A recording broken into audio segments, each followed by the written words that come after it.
Hello everyone. ये आज का जो वीडियो है ये थोड़ा सा डिफरेंट वीडियो है और ये वीडियो मैं इसलिए बना रहा हूँ क्योंकि बहुत सारे स्टूडेंट्स और पेरेंट्स अभी इस बात से परेशान हैं कि अब उनके बच्चों की पढ़ाई का क्या होगा। तो ये जो वीडियो है ये आप लोगों के लिए है। ये वीडियो को शेयर करना और जरूर पूरी तरह से इस वीडियो को देखना ताकि आने वाले सिनेरियो के बारे में हमें थोड़ा सा एक हिंट मिल पाए। Even I am not sure what is going to happen, nobody is sure, लेकिन जो भी सिनेरियो चल रहा है उसको देखते हुए मुझे जो लगता है वो मैं आपके साथ इस वीडियो में शेयर कर रहा हूँ। ये वीडियो मैं दो तीन कैटेगरी के स्टूडेंट्स के लिए बना रहा हूँ। एक जो अभी 11th में आए हैं, एक जो 12th में है। 12th के स्टूडेंट्स को भी हम दो कैटेगरी में डिवाइड करेंगे। एक जिन्होंने अभी 12th के बोर्ड का एग्जाम दिया है लेकिन अभी तक कॉलेज पहुंच नहीं पाए हैं और बोर्ड एग्जाम में भी उनके एक दो पेपर अभी बचे हैं, और एक वो जो अभी 12th में जिन्होंने एंटर किया है फ्रॉम क्लास 11। तो दो लोग ये। Other than that, we'll be talking about the impact of this coronavirus on the life or the education or the studies of class 11 students। और उसके अलावा हम बात करेंगे जो बच्चे अभी मास्टर्स कर रहे हैं, ग्रेजुएशन कर रहे हैं, प्रोफेशनल कोर्स में फाइनल ईयर में हैं, उनकी लाइफ पे क्या इम्पैक्ट पड़ने वाला है। काम पहले हम बात करते हैं क्लास 12 के स्टूडेंट्स की। क्लास 12 की अगर बात करें तो क्लास 12 का जैसे मैंने आपको बताया कि दो कैटेगरी हो गई है। अभी जिन्होंने बोर्ड एग्जाम दिए हैं उनके भी एक दो एग्जाम बचे हैं अभी, तो वो भी अभी मैं क्लास 12 में ही काउंट कर रहा हूँ, और जो अभी क्लास 12 में एंटर हुए हैं वो भी क्लास 12 का पार्ट है। तो पहले उनकी बात करते हैं जिन्होंने अभी बोर्ड एग्जाम दिए हैं।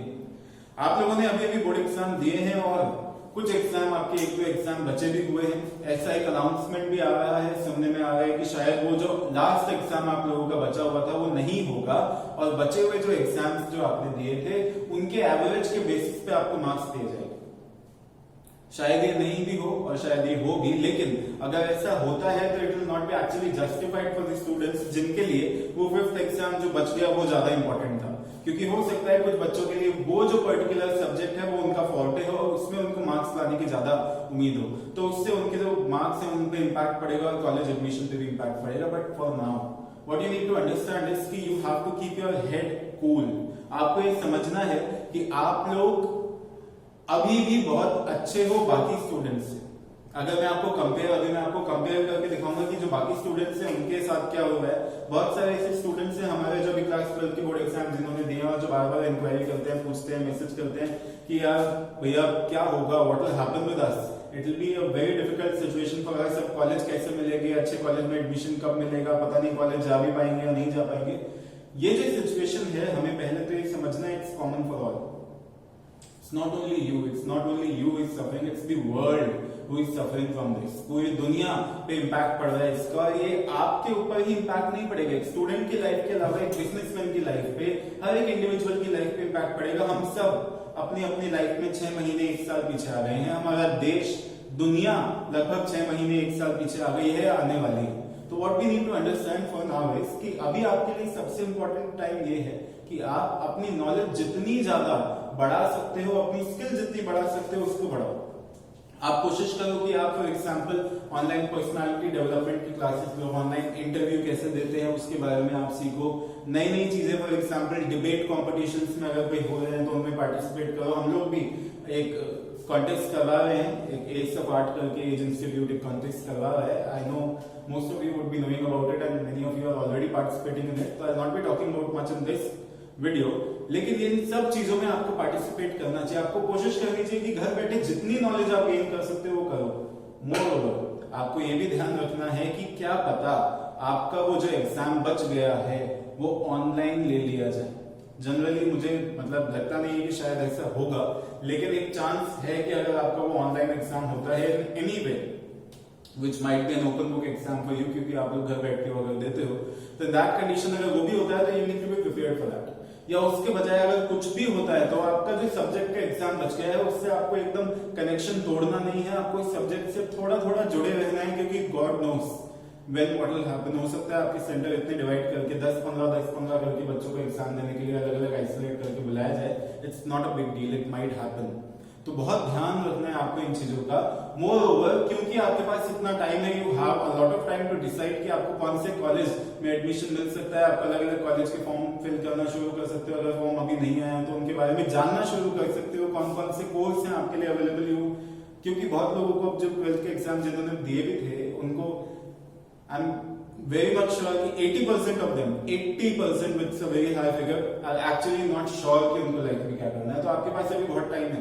मेक श्योर कि आप एक राइट डायरेक्शन चूज करो अपनी लाइफ में। जरूरी नहीं है कि आपको एक particular for example Orthodox direction में ही जाना है, आप सबको ग्रेजुएशन या एमबीए के अकॉर्डिंग ही सोचना है। You can go for other various fields also, तो उनके बारे में भी आप प्लान कर सकते हो। You have a time to plan about all that. लेकिन आपको ध्यान रखना है कि आपको हर सिचुएशन का आपको पता होना चाहिए कि अगर ऐसा हुआ तो आपको क्या करना है। क्योंकि आपके अगर 4 एग्जाम के अकॉर्डिंग मार्क्स मिलते हैं तो भी मुझे लगता है कि आपको इतना आइडिया तो होगा कि आपके एग्जाम अच्छे गए थे या नहीं गए थे। अगर आपको लगता है कि वो 4 एग्जाम आपके बहुत अच्छे गए हैं, बहुत इजीली आपको कॉलेज मिल सकता है, तो आपको कॉलेजेस के बारे में पता करना चाहिए। अगर आपको लगता है कि नहीं आपके वो 4 एग्जाम बहुत अच्छे नहीं गए, आपको कोई बहुत अच्छा कॉलेज नहीं मिल पाएगा, तो आपको अभी से you don't have to wait for the announcement which is to be made by the government. Government के अनाउंसमेंट का वेट मत करो अपनी अपनी लाइफ में। अभी से आप प्लान करने लग जाओ कि आपके पास क्या क्या ऑप्शन है, क्योंकि गवर्नमेंट को भी अभी नहीं पता है कि आगे क्या होने वाला है। अगर आगे की सिचुएशन खराब होती है तो government will make announcement accordingly. अगर आगे की सिचुएशन इंप्रूव होती है, जो कि होते हुए नहीं दिख रही, तो government will make announcement accordingly. For now you cannot wait for the announcements to be made by the government. You have to be on your toes and look ahead, क्योंकि आपके पास एक नई जर्नी है शुरू करने को। आपको बहुत ध्यान से अब आगे अपने फ्यूचर जो भी एरिया है जिसमें आप जाना चाहते हो, जो भी फील्ड है जिसमें जो आप जाना चाहते हो, उसके बारे में सोचना। तो B prepared for that. Now let's talk about दोस्त जो अभी अभी 12th में आए हैं। क्लास 12th में आते ही ये आखिरी साल होता है स्कूल लाइफ का, या आखिरी साल में लगभग मुझे लगता है कि आधा ईयर तो आपका निकल ही जाना है। आप शायद स्कूल नहीं जा पाओगे for most of the time of the year, और शायद आगे भी कोई बड़ी बात नहीं है कि आप दिसंबर तक स्कूल ना जा पाओ, because the situations which are going on right now, the situations are getting worse. और अगर स्कूल रीओपन होता है या इंस्टीट्यूट या कोचिंग रीओपन होते हैं और आप एक लार्ज गैदरिंग में स्कूल पहुंचते हो और स्कूल में एक भी अगर स्टूडेंट को इन्फेक्शन हो जाता है, जो नहीं हो लेकिन अगर हो जाता है, तो it will be like a blunder for the country, और पूरे देश में बहुत बुरा हाल हो सकता है। तो अगर ऐसा हम मतलब कहीं ऐसा लगता नहीं है कि गवर्नमेंट ये प्लान कर रही है कि स्कूल या इंस्टीट्यूट्स को रीओपन किया जाएगा अक्टूबर के पहले दिन, नहीं हो कोई चांस शायद लग नहीं रहा है कि होगा। अगर होता भी है 2 महीने तक तो नहीं होगा, लेकिन अगर होता भी है तो जब भी होगा इवन आफ्टर 2 मंथ्स, ये मुझे लगता है कि शायद जो जूनियर क्लासेस हैं, जूनियर सेगमेंट्स हैं, उनको बिल्कुल नहीं स्कूल बुलाया जाएगा, उनको परमिशन नहीं दी जाएगी। मोस्ट प्रोबेबली हो सकता है क्लास 11 क्लास 12 के स्टूडेंट्स को स्कूल बुलाया जाए, और वो भी शिफ्ट में बुलाया जाए, मॉर्निंग शिफ्ट इवनिंग शिफ्ट, बच्चों को सेग्रीगेट किया जाए। 10-15 बच्चे मैक्सिमम एक टाइम में क्लास में बैठे हों with proper isolation, with proper mask and all that, which will not be a very good life to enjoy in school. But you need to understand, जो क्लास 12th में है, आपको ये समझना है कि आपके लिए ये बहुत इंपॉर्टेंट ईयर है, क्योंकि आपको शायद सबसे कम टाइम मिलेगा प्रिपरेशन के लिए।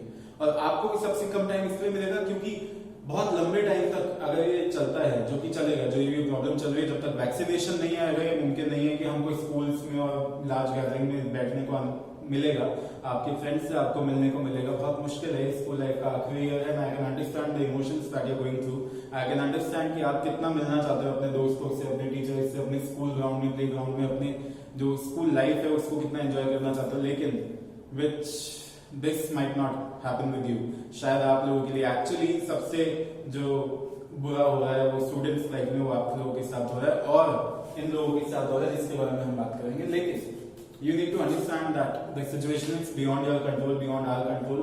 That is why we are all making efforts. हम लोग भी आपके लिए, आपके टीचर्स पे, आपके लिए ऑनलाइन वीडियोस बना रहे हैं, रिकॉर्डिंग प्रोवाइड कर रहे हैं, आपको बहुत सारी चीजें कर रहे हैं। लेकिन आपको ये ध्यान रखना है कि फ्रॉम नाउ आपको ये प्रिपेयर्ड रहना है कि अब शायद आपके पढ़ने का तरीका यही होने वाला है। From for a very long time आपको आदत डालनी पड़ेगी कि अब आपको इसी तरीके से पढ़ना है। You will have to make a proper time table. आपको ये मानना पड़ेगा कि ये 5-6 घंटे आपके पूरे दिन के हैं, ये आपके स्कूल के 5-6 घंटे हैं जिसमें आपको पढ़ना ही पड़ेगा घर बैठ के, एक अलग रूम में अगर आप चाहो तो, लेकिन आपको 5-6 घंटे देने ही पड़ेंगे, because you will not be getting a lot of time most probably. अगर आपका एग्जाम टाइम एक्सटेंड भी हो जाता है तो भी आपको बहुत टाइम शायद नहीं मिलेगा रिविजन का या बाकी चीजें करने का, क्योंकि एट द एंड अभी कितने टाइम तक और ये प्रॉब्लम एक्सटेंड होती है ये हमें नहीं पता। अगर एक भी केस जैसे अब चल रहा है, जो ग्राफ है ऊपर की तरफ जा रहा है, अगर वो और ऊपर गया, जो कि जाएगा, अगर इस तरीके से लॉकडाउन हम खोल रहे हैं, लोग बाहर निकलेंगे तो चीजें खराब होंगी धीरे धीरे, और अगर ऐसा होगा तो बहुत लंबे टाइम तक आपको घर पे ही बैठ के पढ़ाई करनी पड़ेगी। तो मेक श्योर अब आप ये चीजों को थोड़ा सा सीरियसली लेना चालू कर दो और अपने टीचर्स को बहुत वाइजली चुनना। If if at all you are not understanding a topic which is being taught by any of your teacher, even me, you should instantly reply and give your feedback कि हमें नहीं समझ में आ रहा, क्योंकि आज अगर आप ये नहीं बोलोगे तो आपके पास बाद में टाइम नहीं होगा अपने टीचर्स को बोलने का, और बाद में आपके टीचर बोलेंगे कि हमने उस टाइम पे करवाया था, आपको तभी अपनी प्रॉब्लम्स को सॉल्व कर लेना चाहिए था. Neither your teachers nor you will be having a lot of time to solve your grievances and problems at that time. तो अभी just tie up your shoelaces and get ready, क्योंकि अब से even me I am starting live batches from next week most probably, और बहुत regularly हम एक एक चैप्टर चालू कर रहे हैं और बहुत तेजी से हम अपने कोर्स को आगे लेके जाएंगे. एंड आई होप कि जितने भी स्टूडेंट्स हमसे जुड़े हुए हैं उनको ये पता है कि if I am there with you don't have to worry about anything, I will be there. Next अगर हम बात करें क्लास 11 के स्टूडेंट्स की, तो क्लास 11 वाले जो स्टूडेंट्स हैं ये अभी इन्होंने, इनको शायद अभी भी पता नहीं है कि इनको कॉमर्स लेनी चाहिए, आर्ट्स लेनी चाहिए या साइंस लेनी चाहिए, और इन्होंने ले लिया है कॉमर्स साइंस आर्ट. इनको ज्यादा मौका नहीं मिला अपने टीचर्स या फैकल्टीज से बात करने का, स्कूल जाके समझने का, लाइव बैचेस में बैठ के अलग अलग ट्रायल्स लेने का, अलग अलग सब्जेक्ट का इनको मौका नहीं मिला. लेकिन अब most of them have chosen commerce, arts और साइंस, जो भी उनको ऑप्शन लेना था वो ले चुके हैं और वो लाइव क्लास चालू कर रहे हैं. लेकिन यहाँ जो मेरा मैसेज अब जो जाने वाला है वो क्लास 11 के स्टूडेंट्स के बजाय उनके टीचर्स के लिए है, क्योंकि बहुत सारे ऐसे क्लास 11 के स्टूडेंट्स हैं जो मुझे अप्रोच जिन्होंने किया है और जिन्होंने मुझे वीडियोस भी जो शेयर किए हैं जो उनकी स्कूल में पढ़ाया जा रहा है. And I'm not only talking about our city, from the other cities also. कुछ स्टूडेंट्स हमारे साथ जो अब जुड़ गए हैं, वो जब हमको बताते हैं तो हमें पता लग रहा है कि क्लास 11 का एक स्टूडेंट, प्लीज अंडरस्टैंड, क्लास 11 का एक स्टूडेंट जो अभी एक नए सब्जेक्ट को जिसने ऑप्ट किया है, एक नई फील्ड को जिसने ऑप्ट किया है, जिसको कुछ भी नहीं पता कि what is accountancy, what is economics, he has no idea about it. और हम जिस स्पीड से जो हमारा जो स्पीड है पढ़ाने का वो इतना ज्यादा तेज है, हम सिर्फ कोर्स करवाने के पीछे जो लगे हुए हैं, क्या हमने एक भी बार अपने स्टूडेंट्स को बैठा के उनको ऑनलाइन लाइव अगर आप ले रहे हो या रिकॉर्डेड ले रहे हो तो उनको बैठ के कॉन्फ्रेंस कॉल पे या किसी भी तरीके से आपने फीडबैक लेने की कोशिश की, उनको व्हाट्सएप करके पूछा आपने कि आपको समझ में आ रहा है क्या? आपने उनको क्वेश्चन पुट अप किए? I am actually telling you कि उनको कुछ भी समझ में नहीं आ रहा है. And I am guaranteeing you this. बहुत कम स्टूडेंट्स हैं जिनको बहुत अच्छी तरह समझ में आ रही है, एक एक चीज समझ में आ रही है. जिस तरीके से आप लोग तेजी से चल रहे हो और जो चीजें आप छोड़ते जा रहे हो ना क्लास 11 में, एक एक चैप्टर में जो टॉपिक आप छोड़ते हुए चल रहे हो, प्लीज मेक श्योर कि आप शायद अगर आप पूरा कोर्स नहीं भी करवा पाओ ना, तो एक दो चैप्टर जो आपको लगता है आप 12th में उनको कवर अप करवा पाओगे वो आप अभी छोड़ दो और 12th में कवर अप करवा देना. लेकिन बिकॉज क्लास 11 में जो भी है वो आपके हाथ में, जो सिलेबस है क्लास 11 के टीचर्स, जब कुछ नहीं भी होता था तो भी मैंने बहुत देखा है कि क्लास 11 को पूरे जो चैप्टर्स हैं वो नहीं करवाए जाते थे और छोड़ दिए जाते थे. लेकिन अब सिचुएशन बहुत खराब है. जो बच्चे क्लास में बैठ के नहीं समझ पाते थे जो हम पढ़ा रहे हैं, उनको अगर फोन पे पढ़ना पड़ रहा है तो we need to understand, being a teacher it's our responsibility that we should understand कि हमें बच्चों को किस तरीके से पढ़ाना है, किस तरीके से उनको एक्सप्लेनेशन करना है. That the point for us is not to complete the course, not to rush through the course. हम बहुत तेजी से कोर्स बढ़ा रहे हैं, हम शायद कोर्स खत्म कर देंगे, सिलेबस खत्म कर देंगे, हमारा काम हो जाएगा, हमको स्कूल वाले सैलरी दे देंगे शायद. लेकिन हमें ये समझना है कि हम शायद एक बच्चे का बेस क्लास 11th में है वो, और आपको मुझे हम सबको पता है कि वो एक स्टूडेंट का बेस है. अगर आपने उसका वो बेस वीक कर दिया, खराब कर दिया, वो जो फाउंडेशन है वो अगर अच्छी नहीं हुई तो आगे कुछ अच्छा नहीं होने वाला है. तो वी नीड टू अंडरस्टैंड कि क्लास 11 के स्टूडेंट्स पे बहुत अच्छे से हमको ध्यान देने की जरूरत है. उनका फीडबैक हमको टाइम टू टाइम लेना है और उनका सिलेबस भगाने की हमको बिल्कुल कोशिश नहीं करनी.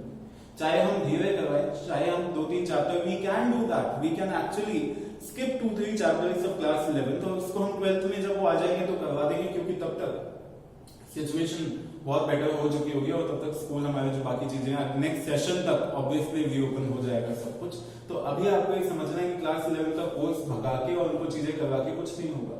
अगर उनको आज जो आप पढ़ा रहे हो वो बहुत अच्छी तरह समझ में नहीं आया, एक एक टॉपिक जो आप उनको करवा रहे हो अगर उनको समझ में नहीं आता, whether it be about economy और इकोनॉमिक्स, आई एम श्योर कि बहुत सारे बच्चों को, मेरे सब्जेक्ट की अगर मैं बात करूं तो मुझे पता है इकोनॉमिक्स का ई नहीं पता. आप पहुंच गए हो 5वें 5th चैप्टर पे, 4th चैप्टर पे, उनको ये नहीं पता इकोनॉमिक्स का मतलब क्या होता है, उनको ये नहीं पता कि इकोनॉमी क्या होती है. तो make sure don't do this. Being a teacher it's our responsibility.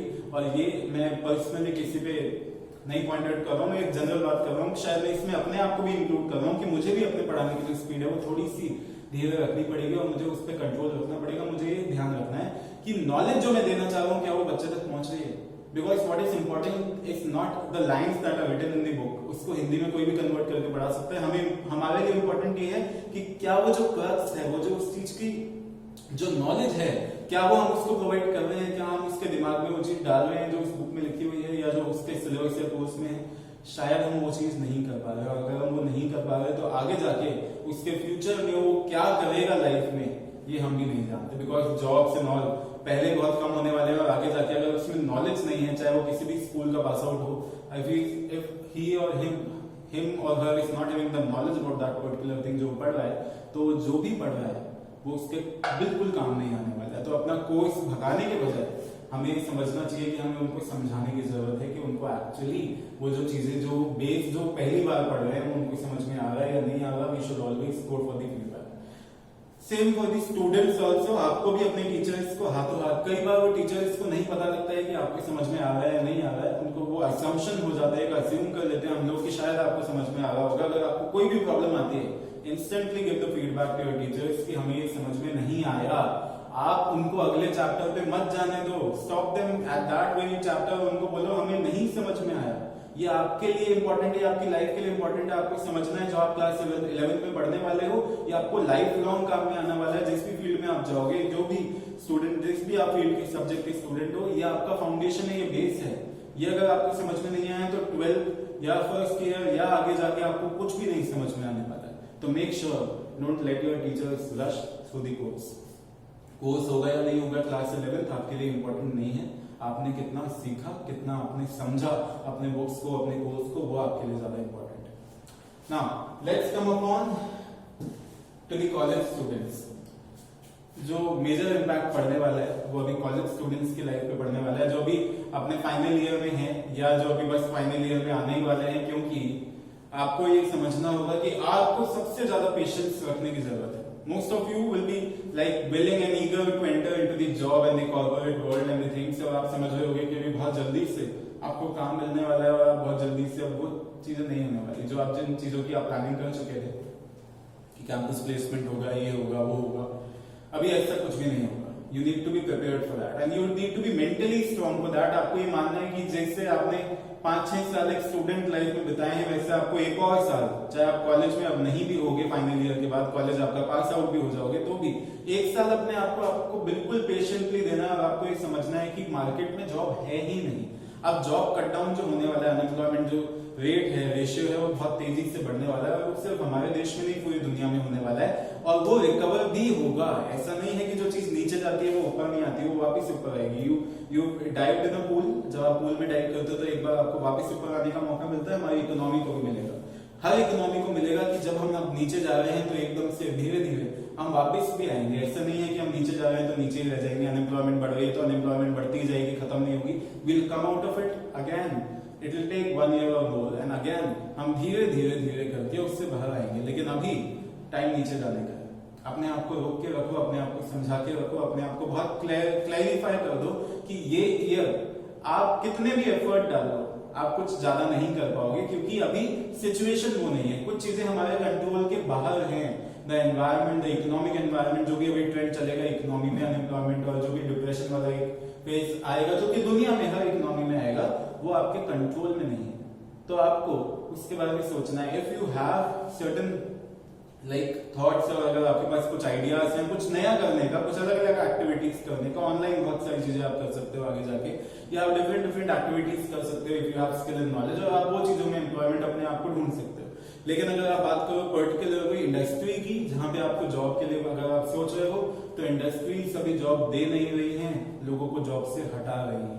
तो आपको ये समझना पड़ेगा कि अभी एम्प्लॉयमेंट अपॉर्चुनिटीज ज्यादा नहीं होने वाली हैं। तो being a final year student, you need to understand that you actually have to keep yourself calm, और बहुत पेशेंस के साथ आपको अपने आने वाले 1-2 साल को अभी कैरी फॉरवर्ड करना है। आपको ये मान के जीना है कि अभी भी आप स्टूडेंट लाइफ में try and learn more things. आप नई लैंग्वेज सीख सकते हो, बहुत सारी चीजें नई आप सीख सकते हो जो आगे चल के आपको एकदम से जंप देंगे।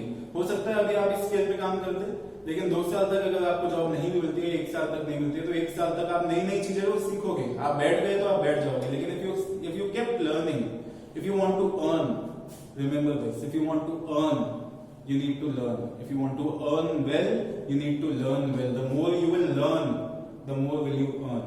तो जितना ज्यादा आप आगे बढ़ना चाहते हो लाइफ में, keep yourself into the face of learning. अपने आप को ज्यादा से ज्यादा पुश करो कि आप कुछ नया सीखना चाहते हो लाइफ में. वो 1-2 साल तक अपने आप को आगे जंप करने के लिए प्रिपेयर रखो, लेकिन 1-2 साल आपको हमको शायद एक स्टेप बैक लेना पड़ेगा, और आपको ही नहीं, हमें भी, सबको ये करना पड़ेगा, क्योंकि अभी इकोनॉमी की हालत उतनी अच्छी नहीं है कि आपको उतने अच्छे जॉब अपॉर्चुनिटीज प्रोवाइड किए जाए. तो ये वीडियो में हम अभी तक जो भी हमने बात किया है, हो कि आपको समझ में आया होगा कि क्या क्या हो सकता है, और कुछ आइडिया, कुछ भी आपको लगता है कि और भी हमारी इकोनॉमी में स्टूडेंट की लाइफ पे क्या क्या इम्पैक्ट पड़ सकता है, तो आप नीचे कमेंट बॉक्स में अपने व्यूज डाल सकते हो और मुझे बता सकते हो कि क्या चीज, क्या पॉइंट था जो मैंने मिस आउट कर दिया. हो सकता है वो भी मैं अगले अपनी कोई भी वीडियो में, अगर मेरा लगा कि मुझे बनाना चाहिए, तो will add on to it, या मैं आपको कमेंट सेक्शन में रिप्लाई जरूर करूंगा.